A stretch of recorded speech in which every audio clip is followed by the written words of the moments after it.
Bien, vamos a comenzar la última parte, el tercer y último video de esta serie de exposiciones sobre sexualidad y comportamiento sexual. Vamos a tratar acá de reunir un poco la información que fuimos juntando en los videos anteriores y vamos a examinar la posibilidad de considerar un cerebro típicamente femenino o masculino, si esto es posible o no. Bien, vamos a comenzar. Esta imagen la saqué de un blog feminista. No tiene un autor particular, pero creo que es un lindo puntapié para alargar. Dice que el género está aquí, señalando al cerebro, y no aquí, haciendo referencia a las gónadas. En cierto punto hay una creencia de que el género va más allá de las gónadas y ese más allá puede llegar a residir en el cerebro.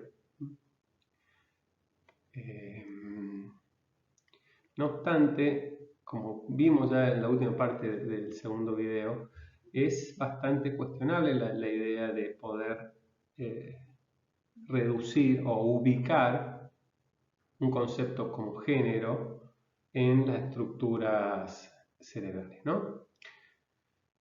Creo que ahí es el punto que desde la materia puede ser lindo dar un debate.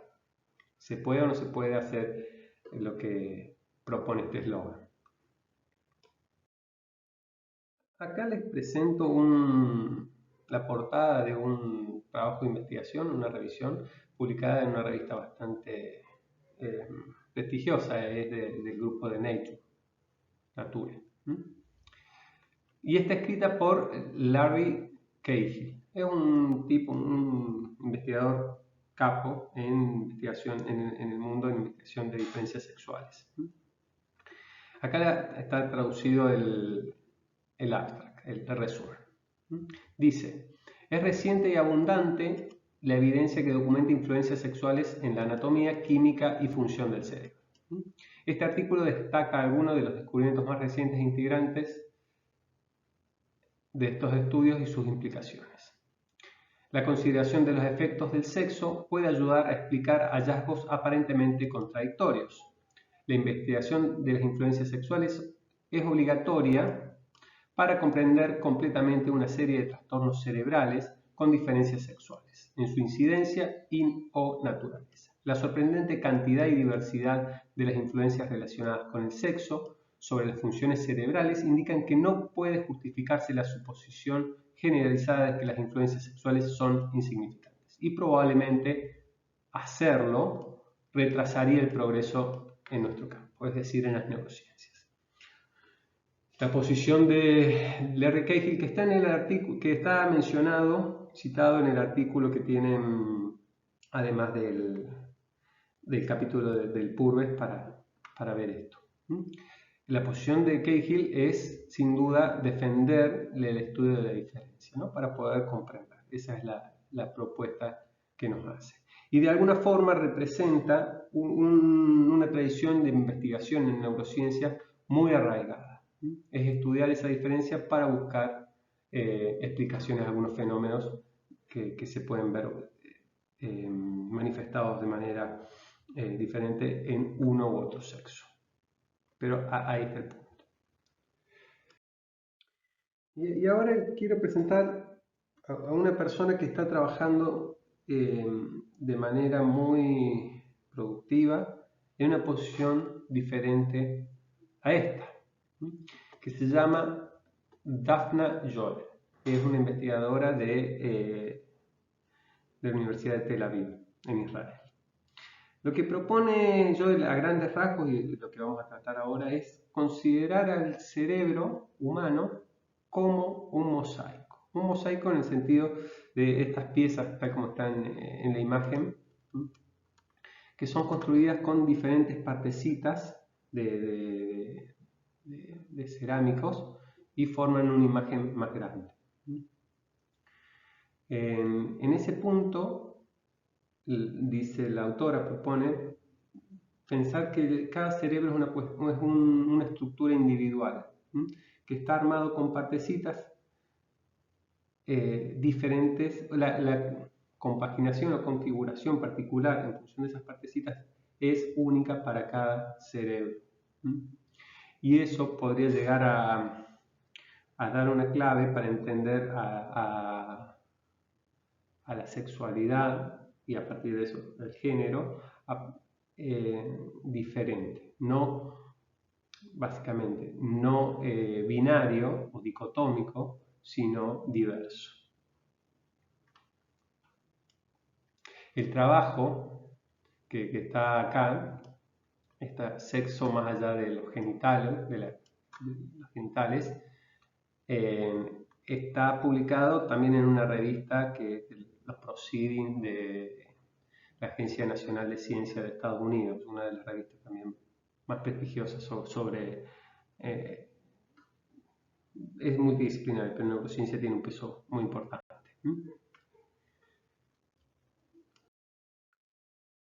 Joel, en términos generales, su posición crítica se basa de atacar una forma de pensar que está bastante metida en nuestra cultura, que es la siguiente. Tenemos dos cuerpos diferentes, tienen gónadas diferentes. Esto, como posiblemente podemos llegar a asociar a la clase de recién, hace que tengamos dos cerebros diferentes. El ya tener el cerebro como bases materiales de lo que puede llegar a ser la mente diferente, va a hacer que nuestros comportamientos sean diferentes. Por un lado, se asocia que el cerebro del hombre puede ser el productor de comportamientos agresivos, de conductas sexuales a flor de piel, a su vez puede tener habilidades espaciales con más experticia que la mujer, y la mujer por su parte es más emocional, es más empática y tiene mejores habilidades, es más experta en la comunicación que el hombre. Es decir, estas asociadas todo este tipo de habilidades a estas diferencias sexuales permite pensar que es natural en el sentido de que parte de estas diferencias corporales atribuir determinados roles sociales a las mujeres y a los hombres.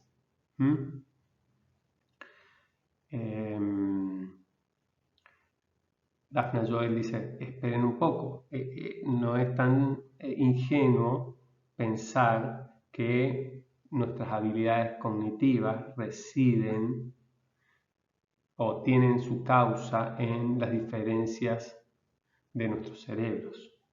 Sí, en el caso de sostener eso, fácilmente uno podría sostener determinados roles sociales para el hombre y para la mujer. Bien. No sé si está de más, pero vale aclarar que Joel es una activista feminista también, además de investigadora. Y si uno analiza la producción científica, ella trabajaba, estoy casi seguro que es bióloga, trabajaba en temas muy diferentes a este.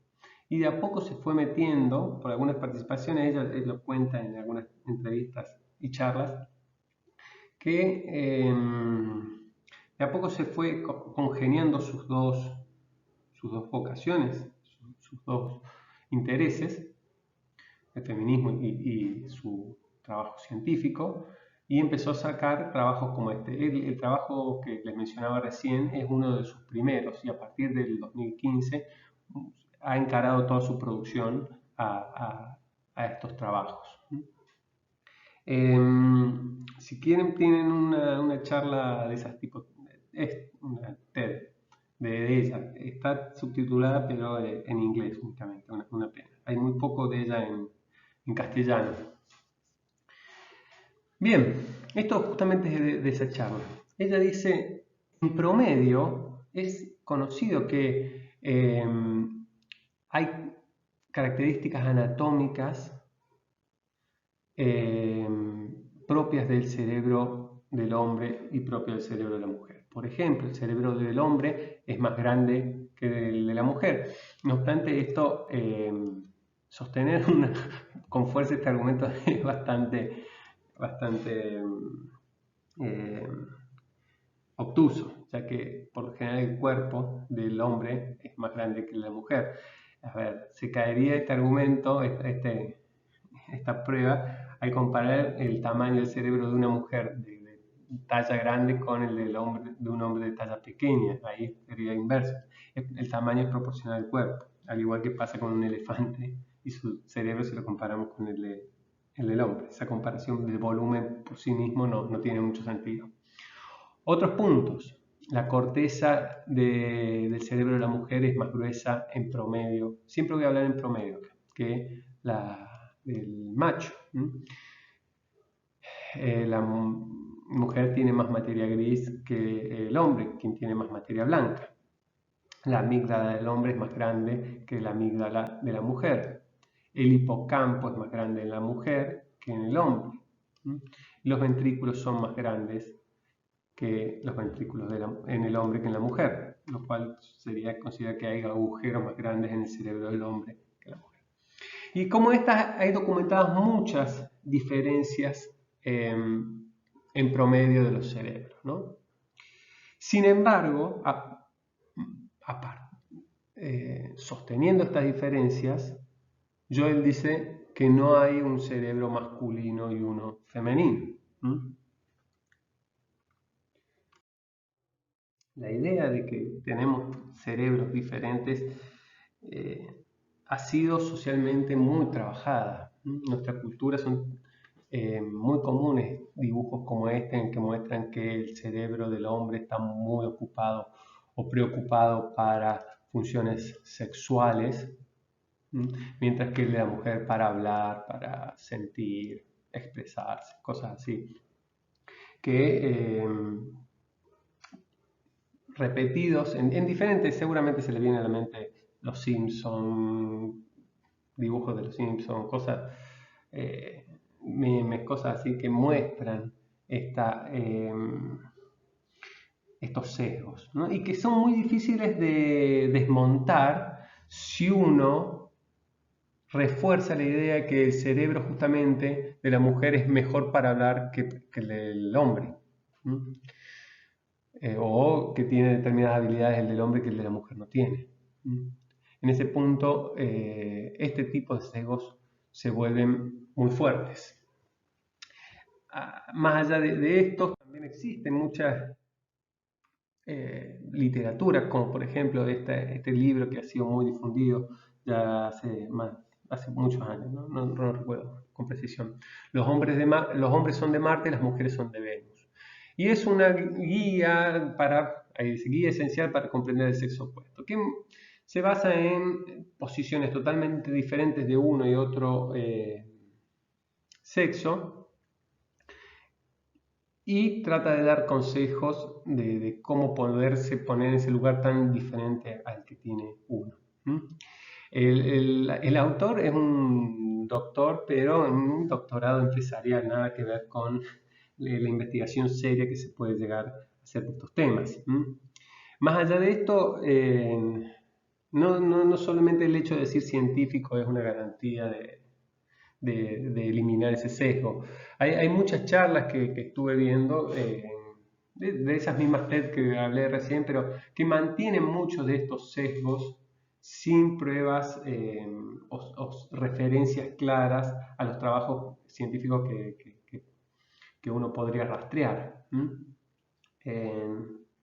Creo que el plano que plantea Joel para discutir es muy serio, y las discusiones que con otros científicos que pueden estar en la otra vereda, como ese Cahill, son bastante productivas, pero creo que hay que estar atento a esta divulgación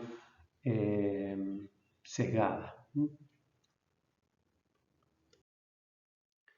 Volvamos al trabajo de Joel. Ella lo que se propone es contrastar una hipótesis que dice así: si es verdad que existe un cerebro masculino y uno femenino, entonces, si analizamos imágenes sacadas por resonancia magnética de 1400 cerebros humanos, deberíamos encontrar dos tipos de cosas. Una, poder establecer características cerebrales altamente dimórficas, es decir, que no se superpongan entre hombres y mujeres. Algo que se tenga, si este es un cerebro de un hombre, sea de tal manera y no de la otra que es propio de la mujer. Y por el otro lado, tendríamos que encontrar al analizar estas imágenes de resonancia magnética una coherencia interna, es decir, que un cerebro solo tenga características masculinas o solo características femeninas. La imagen de los huevos en dos canastas diferentes significa que la consistencia es que tengamos huevos que los podamos clasificar netamente como femeninos o netamente como masculinos. Bueno, esa es lo que ella y su equipo se proponen en el trabajo este. ¿Qué hicieron? Bien, analizaron esas 1400 muestras de cerebro, las imágenes de resonancia, y caracterizaron el volumen de regiones que, según la literatura, eran sexualmente dimórficas. Y categorizaron qué tan, de esta manera, perdón. A ver si ven. Bien, categorizaron a cada área por qué tan masculina o qué tan femenina era. De manera simplificada, acá lo vemos con una gama de colores. Si le ponían un color naranja fuerte, era típicamente, de acuerdo a la literatura, bien masculina. Si era verde, era más femenino. Los valores intermedios eran los cercanos al blanco, que no era ni tan masculina ni tan femenina. Veamos ahora esta imagen que tenemos abajo. Tenemos regiones del cerebro que exhiben las mayores diferencias de sexo y las diferentes regiones. Tenemos el núcleo, por ejemplo, el núcleo caudado izquierdo, el derecho, el hipocampo derecho, el hipocampo izquierdo, y así una serie grande esto es una muestra, una serie de estructuras. Y acá tenemos en cada columna una persona. Las primeras personas es una muestra de personas, de mujeres, la segunda muestra de hombres. Sería esperable, si se pueden clasificar como cerebros masculinos y femeninos, que haya muchas bolitas verdes en el lado de las mujeres, porque son cerebros más femeninos, y más bolitas naranjas en el lado de los hombres. Es decir, si bien cada columna es una persona, cada bolita es la estructura. Por ejemplo, el hipocampo derecho de la persona 1 es esta bolita que está acá, que es blanca, que es un valor intermedio. Pero no se observa esta clasificación que era esperable por la hipótesis. Es decir, hay personas que sí cumplen eso, que tienen, mira, esta persona sí tiene un cerebro como casi todas sus estructuras se clasifican como femeninas en función de su volumen. Pero hay otras que no. Y lo mismo pasa en el otro grupo, en el de los hombres. Hay personas que sí cumplen con esa característica de tener, como dice la literatura, el volumen de sus estructuras. Pero hay otros hombres que no. ¿Qué está pasando? Si tomamos, por ejemplo, el hipocampo izquierdo y lo analizamos, vemos que hay una distribución de este tipo. Tenemos dos campanas. Cada campana es correspondiente a cada sexo. La verde es la de las mujeres y la naranja es de los hombres. Vemos que la mayoría de los casos de los hipocampos de toda esta muestra tienen valores intermedios. Y después sí, hay muchos hombres que tienen el hipocampo izquierdo como masculino, pero también esta cola de campana es de las mujeres. Hay muchas mujeres que tienen el hipocampo caracterizado como masculino. Y lo contrario también sucede. Hay bastantes mujeres que, bastante hablo de un tercio, de las mujeres que dicen que su hipocampo izquierdo es, como dice la literatura, el tamaño que dice la literatura para las mujeres, pero hay muchos hombres también que caen en esa.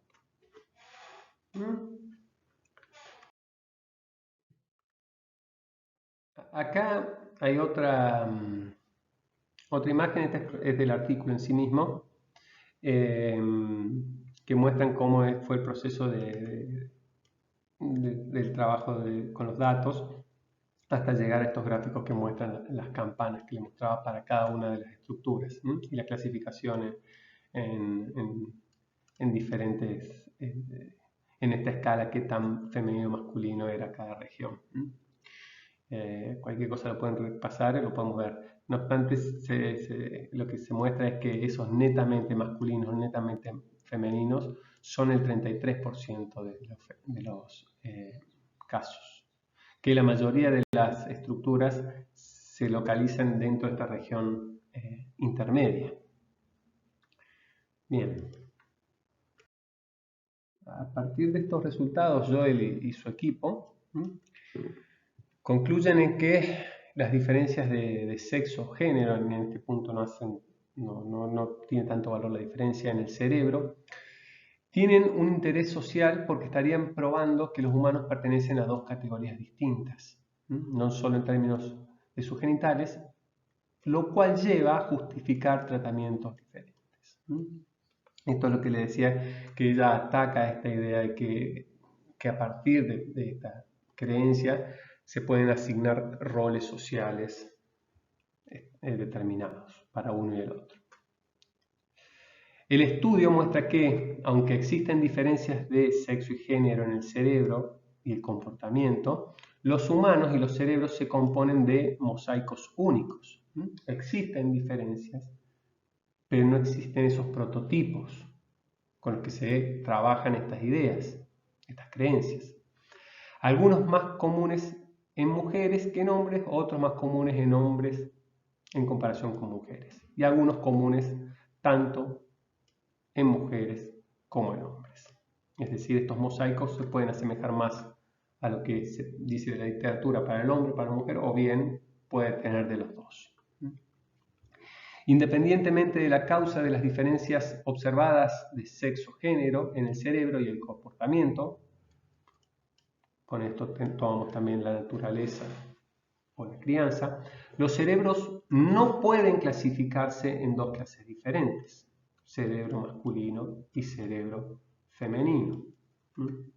Es decir, en función de la hipótesis que ella se planteaba, no se puede decir que, por un lado, que hay estructuras altamente dimórficas que siempre se van a respetar, y por el otro lado que no hay esa coherencia interna para poder clasificar este cerebro yo lo agarro y lo meto en la canasta de femeninos y en la canasta de masculinos. Para ir cerrando con el estudio, en las propias palabras de Joel, ella indica que lo que su estudio muestra es que cada cerebro es un mosaico único de características.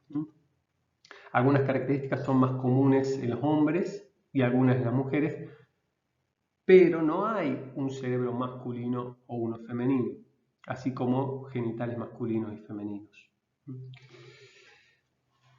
Y ella menciona también que puedes hablar sobre las diferencias entre los genitales masculinos y femeninos, pero este concepto no tiene significado cuando hablas sobre el cerebro. Porque solo por saber la categoría sexual de dos personas no puedes inferir de antemano en qué sentido sus cerebros serán más similares y en qué sentido serán diferentes. Creo que me gustaban estas frases que fui recolectando de ella en notas, creo que reflejan el punto a donde ella quiere dirigirse. Como se podrán imaginar, este trabajo salió en una revista muy importante, fue muy resonante.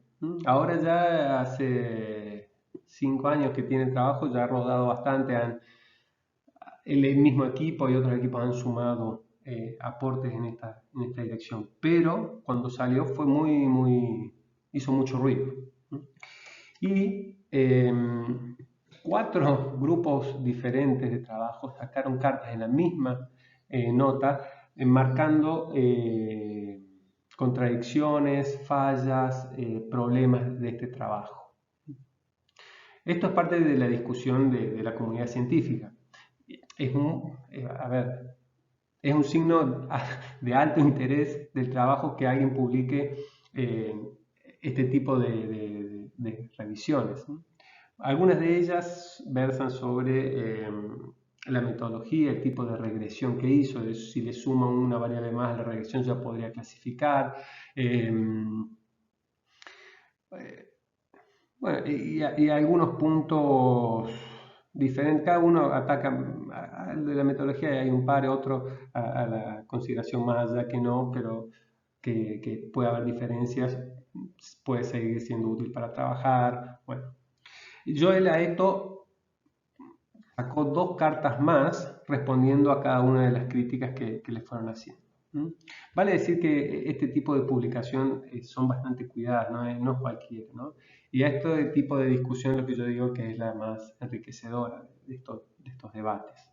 Algo de esto está volcado en el artículo que tienen en el aula virtual.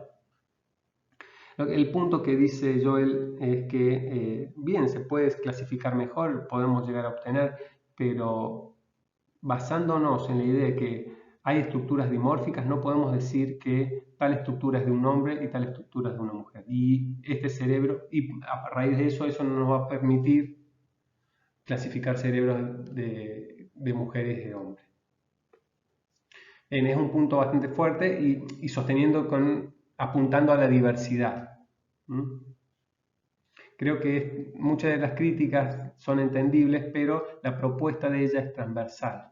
Ellos dicen, hay que seguir forzando las búsquedas de las diferencias, y ella lo que les propone, hay que empezar a pensar al cerebro como diverso. Creo que a partir de ahí se pueden entender mejor las posiciones. Bien, creo que este trabajo es interesante, dado que muestra un movimiento que está generando en neurociencia que va en sintonía con otros movimientos en diferentes esferas sociales, ¿no? Que es una incorporación de la perspectiva de género a la hora de investigar, de buscar preocuparse más por la diversidad que por las diferencias, ¿no?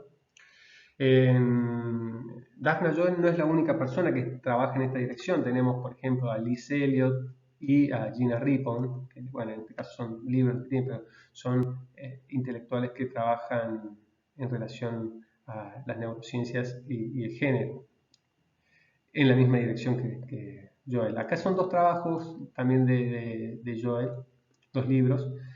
Lamentablemente este tipo de literatura es bastante difícil de conseguir en idioma castellano. Yo estoy tratando de conseguir de los mosaicos, que explica la divulgación del artículo que vimos, pero no lo estoy pudiendo conseguir, ya sea en las bibliotecas, en las librerías más especializadas en estos temas que acá tenemos en Córdoba, como por internet. No, raramente no lo puedo conseguir. Incluso el único libro en una eh, librería bastante amplia, el único libro sobre el tema que encontré justamente era reforzar la idea de los 2 cerebros diferentes. Bien, supongo que será cuestión de tiempo.